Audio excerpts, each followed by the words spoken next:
This is KCBD News Channel 11 at 6. So with my new executive order, all retail stores, restaurants, movie theaters, and malls can reopen May the 1st. 45 days after he declared a state of disaster in Texas, Governor Greg Abbott has started the process of reopening the state. Good evening and thank you for joining us. Before we hear news from the governor, our city leaders released new coronavirus numbers today, and we added 5 new cases, which pushed us over the 500 mark in Lubbock County. You see, now we have 504 cases. Also today in the city's biweekly news conference this morning, they were very encouraged that no deaths have been reported over the weekend, but today we added 3 new deaths, bumping our death toll up to 43 in Lubbock County. There are 289 active cases right now and 172 recovered cases, and these 2 numbers are really important, and here's why. We'll show you. The governor tells us that he told us today that when we track the active COVID cases in Texas, we want to see the number of recovered cases climbing higher than the number of active cases. And we can see that on our graph. We've done that for you here. The yellow line shows the number of active cases. We're at 289. The red line shows the number of recovered cases. That's climbing too to 172. The white line on the bottom is significant as well. That's the number of daily cases that we add. And when you look back on the 15th of April, look, we added 37 cases on that day. That was really high. We had 3 cases 3 days over 30 that week. But now we've dropped down quite a bit. The highest has been 15. And then the last 3 days we've had 3 and then 2 and just 5 today. So that is very encouraging. The biggest fear for our public health authority is a second surge in cases as the city reopens, but he says it can be avoided. Dr. Ron Cook was among officials who spoke at our news conference this morning. Lubbock Police Chief Floyd Mitchell was one of the speakers today, and he shared a startling statistic involving a different kind of death. KCBD News Channel 11's Case Wilbanks explains. Case. Karen and Abner, it's not only been a deadly start to the year as COVID-19 has hit some of our most vulnerable people in Lubbock County. The city of Lubbock has also experienced numerous homicides, the same number we experienced in total last year. Good morning. Lubbock Police Chief Floyd Mitchell joined the city's regular news conference for the first time Monday, laying out crime the hub city has experienced this year. So for the first quarter, January 1st through March 31st, crimes against persons are slightly up. After describing an increase in those crimes against property, and assaults during the first part of the year, the chief had better news as Lubbock citizens stayed at home. Since the disaster declaration meaning March 17th through April 23rd, the DV related crimes against persons were 490 in 2020 versus 590 in 2019. So 100 less domestic violence related assaults during the disaster declaration. Reported domestic violence crimes, including crimes against property during the disaster declaration, were less than this time last year. Mitchell says 50 citations, though, have been given for violations of COVID-related orders. But what has not decreased at all is the number of homicides, 16 so far this year. This is a significant increase, as we had a total of 16 at this for the whole year last year. So we are having our tag officers really pay attention to this, and our Metro Squad officers pay attention to this. The one I guess positive thing in this is all of our cases have a suspect identified except for one. What was also positive for officials Monday morning was the recent number of confirmed COVID-19 cases in Lubbock. This is great news for everybody. I'm excited about this. We've decreased our number of cases by half over the last week. But the effort to reopen Lubbock is met with caution. So I think the city's probably ready for that, but we must do it in a measured manner. Whether it's the employer, the employee, or the consumer getting back to business, health officials warn of a second surge in cases if social distancing and proper health screenings and guidelines aren't followed. We've got to do this in order to stop community spread as we open up the community and get back and get our economic recovery on the road. And we have those crime statistics that the police chief shared today listed at kcbd.com. Karen and Abner. Thank you, Case. And in that live news conference this afternoon, Governor Greg Abbott made impactful decisions about opening up the state's economy. And it begins this Friday with the end of the stay-at-home order. Friday is May 1st, the first day of what he calls Phase 1 in his plan to reopen Texas. KCBD News Channel 11's Melanie Camacho breaks down this new executive order. To get those Texans back to work, and that is what today is all about. Governor Abbott said COVID-19 has been on the decline for 17 days. Hospitalization rates have remained steady, and there are enough hospital beds to care for cases. So now he says it's time to move forward and open with guidelines. We will open in a way that uses safe standards. Safe standards for businesses, for their employees, as well as for their customers. Governor Abbott said these standards are inspired by doctors and CDC guidelines. Phase 1 starts on Friday, and it includes the opening of restaurants, malls, movie theaters, and retail stores, even churches, but all have to limit the number of people to 25% of their capacity. Museums and libraries can open up without any hands-on exhibits. If we can contain the spread of COVID-19 during that time period, we can move to Phase 2 as early as May the 18th. If Phase 1 works while containing COVID-19, Phase 2 will expand that occupancy to 50%. And it will also open more businesses such as hair and nail salons, gyms, and bars.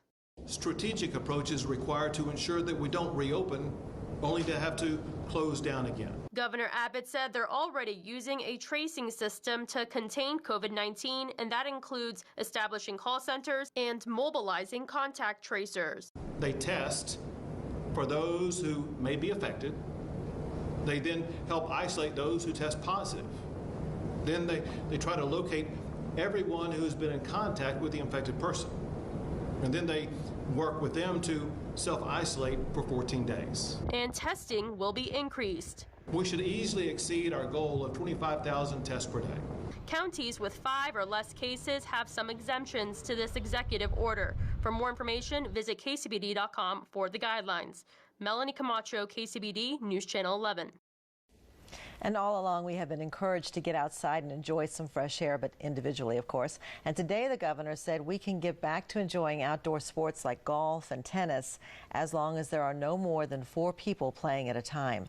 All the changes today come with a strong reminder to continue social distancing because we are trying to protect the most vulnerable, our seniors, because statewide 75% of the deaths from COVID-19 are coming from the over 65 age group. And we have more on the governor's order today at kcbd.com.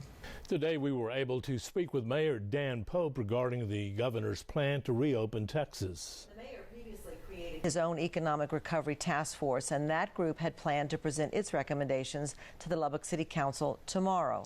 We asked the mayor whether Governor Abbott's announcement today would change anything for the plan the City Council plans to adopt. I do feel like there's been some very good work from our Economic Recovery Task Force. One thing that the governor didn't talk much about today was the consumer side of things, and I believe that people want to feel safe when they go to a retail establishment or a restaurant, and I think the recommendations that we'll see from our task force tomorrow will speak to that.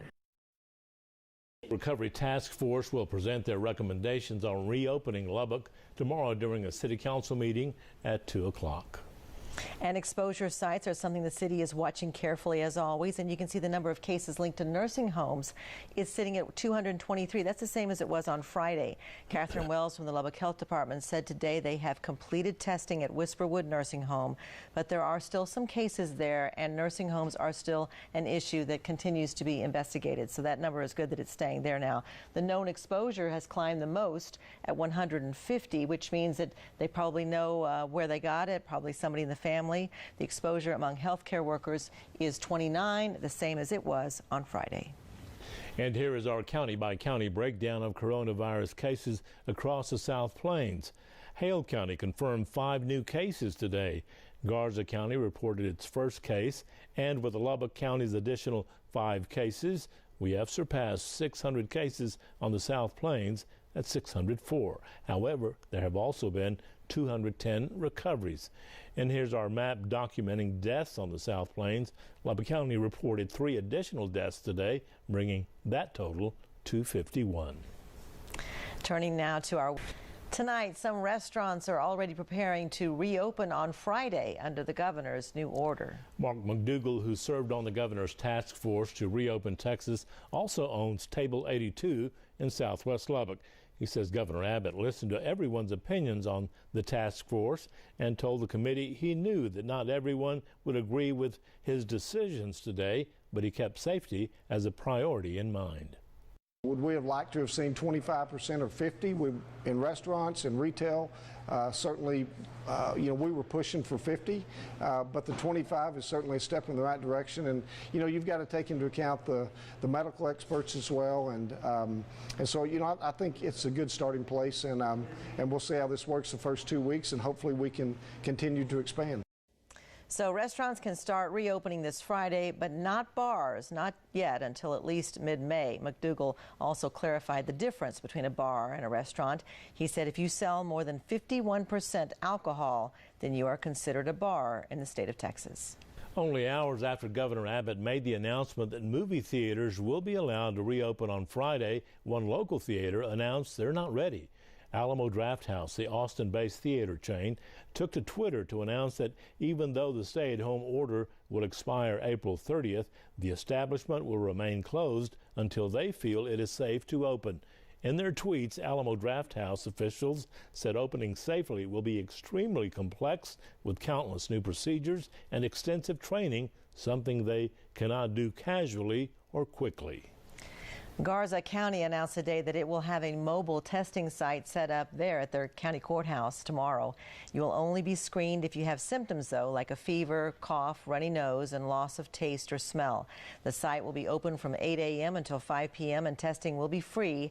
Tests will be conducted by appointment only, and you can register for an appointment at the link or phone number on your screen. And a reminder that a new testing site will open in East Lubbock on Wednesday. The new site will be located at T.J. Patterson Library on Parkway Drive. You'll be able to fill out paperwork ahead of time, as well as make an appointment with a simple phone call or email. The city says that with the increase in testing being done at this new site, it could lead to an increase in positive cases. Still to come health-wise, we'll tell you where robots are working hard to convince people to go home. But first, John will join us with his complete First Alert forecast. You're watching KCBD News. Coming up health-wise, COVID-19 has official new symptoms that could give you a new reason to be tested. Here's Health-Wise with Karen McKay. With more than 1 million cases of coronavirus reported in this country, the CDC has added some important new symptoms. Until now, the red flag went up with a cough, fever, shortness of breath, or difficulty breathing. But now the government has officially updated the list by adding headache, muscle pain, and a sore throat, or even shaking with the chills, or a sudden loss of taste or smell. Unless you're a frontline worker, the testing sites are going to ask you all about your symptoms. So health officials say it's important to understand the full list because the additional symptoms could be the reason enough for you to get tested.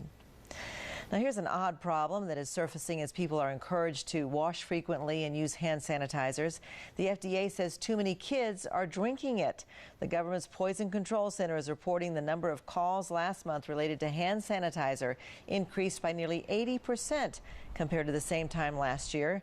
Most were linked to children under age 5. The FDA suggests that with coronavirus fears, sanitizer is more accessible right now, so people will use it more often. So the agency is asking manufacturers to please use denatured alcohol, which would give it a bitter taste and make it much less appealing to drink.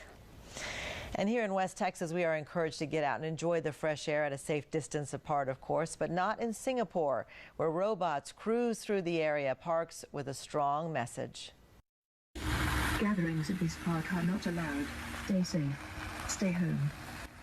It's a new kind of social distancing police. The remotely controlled machine known as 043 is getting an upgrade so it can cover a 2-mile travel distance per cycle. And since it wears a camera, it can send 360-degree real-life images back to the police. Normally, its job is security surveillance on the island state, but for now, its mission is simply to remind people that the parks are closed and they need to go home. Looks like it's working so well. Coming up next, a longtime Lubbock High softball coach heads to a new diamond across town. You, John, Karen, I don't know about you, but I miss John walking around the halls here. I do too. I miss all the salespeopeople, all the people who are working It's not from forever. home. It's not forever. They'll all be back soon. That's our report. Thank you very much for joining us. We'll see you tomorrow. Good.